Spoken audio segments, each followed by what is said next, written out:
Guys welcome back to my channel. আমি তানিয়া। তো তোমাদের জন্য অনেক দিন পর একটা নতুন ব্লগ নিয়ে চলে এসেছি। কি ব্লগ তোমরা তো বুঝতেই পারছো। তো আজ যাচ্ছি মামা বাড়ি, সেই কারণটাও তোমরা সবাই জানো। সেই কারণটা হচ্ছে হোলি বলে। তো হোলি উৎসবের সময় আমি যে মামা বাড়ি যাই তোমরা তো সবাই জানো। তো চলো ভিডিওটা শুরু করা যাক। তো চলে এসেছি আমরা শ্রীরামপুর স্টেশনে এসেই শুনি যে আমাদের যে ট্রেনটায় বর্ধমান যাওয়ার কথা ছিল সেই ট্রেনটা ক্যান্সেল হয়ে গেছে। তো সেই জন্য আমাদের 1 ঘন্টা বসে শেষে আমরা ট্রেনটা পেয়েছি। তো আমি মামাবাড়ি যাওয়ার পর ভাবছি যে কি করব, খাওয়া দাওয়া হয়ে গেছে, তো এবার কী করা যায়। তো আমি বেরিয়ে পড়লাম দাদার সাথে টাউন হলে এখানে হয় খুব বড় করে দোল উৎসব। দেখো এখানে কি ভিড়। তো সেখানে বেরিয়ে আমি একটু বোনের সাথে দেখা করে নিলাম। ফুচকা খেতে বেড়াতে যাব, তো সেই মুহূর্তেই উঠলো কি ঝড়। তো সেটা দেখে এখন আমরা শোকে বসে আছি। আমার সাথে আরও আছে সখী। তো দেখো এই ঘটনাটা হয়েছিল সন্ধেবেলায়। তো বেরানোর সময় তো ঝড় উঠেই ছিল। তো দেখো এরা ঘরে বসে এখন ঘুমাচ্ছে রীতিমতো। কখন ঝড় কমবে আর কখন আমরা বেরাবো।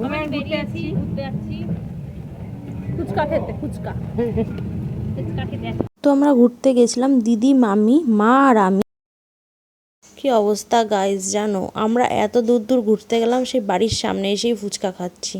তো এখানে আমি আগে খেয়ে নিচ্ছি জল ফুচকা, তারপরে নিয়েছিলাম স্পেশাল ফুচকা। আর গাইজ তোমরা কোনো কেউ বর্ধমানে গেলে স্পেশাল ফুচকা খাবে। এখানে স্পেশাল ফুচকা খুবই সুন্দর হয় খেতে। গাইজ সকাল সকাল বেরিয়ে পড়েছি। এখন বাজে 6টা নাহলে সামথিং 5:30। তো এই সময় আমরা নিতে যাচ্ছি মাটন। তো মাটন কেনার জন্য তো সকাল সকাল হোলির দিন যেতেই হয়। তো সেই জন্যই আমি মামার সাথে চলে যাচ্ছি মাটন কিনতে। তো এখানে আমাদের বাজারও কমপ্লিট করা হয়ে গেছে। তো বাজার কমপ্লিট করে এসে এটা আমার সকালের ব্রেকফাস্ট খাওয়া হয়ে গেছে। তো খাওয়া হয়ে যাওয়ার পর দেখো এখনও আমি ড্রেস পরিনি, সবাই চিল্লামিল্লি করছে। আর এখানে আমার দিদা মাটন রান্না করছে। আমার দিদার হাতের মাটন কিন্তু খুবই সুন্দর হয় খেতে। তো দেখো এখন আমি রেডি হোলি খেলার জন্য। তো এখানে একটুখানি মাটনও খেয়ে নিচ্ছে আর এদিকে মামি সব রঙগুলো সাজিয়ে নিচ্ছে এক জায়গায়। তো দেখো গাইস আমাদের নাচ শুরু হয়ে গেছে। তো তোমাদের সবাইকেই জানাই হ্যাপি হোলি। সবাই ভালো থেকো, সাবধানে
জল দিয়ে খেলবো না তা কখনো কি হয়। ও গাইস আমার খুবই খারাপ অবস্থা। তোমরা কি আমাকে দেখে চিনতে পারছো? সত্যি করে কমেন্ট করো।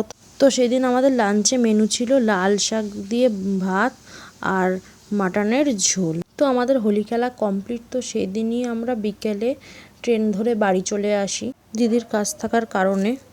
তো এখানে আমি বাড়ি চলে এসেছি। তো গাইস আমার ভিডিওগুলো ভালো লাগলে like, comment, share and subscribe করে দিও আর পাশে থাকা বেল আইকনটা অন করে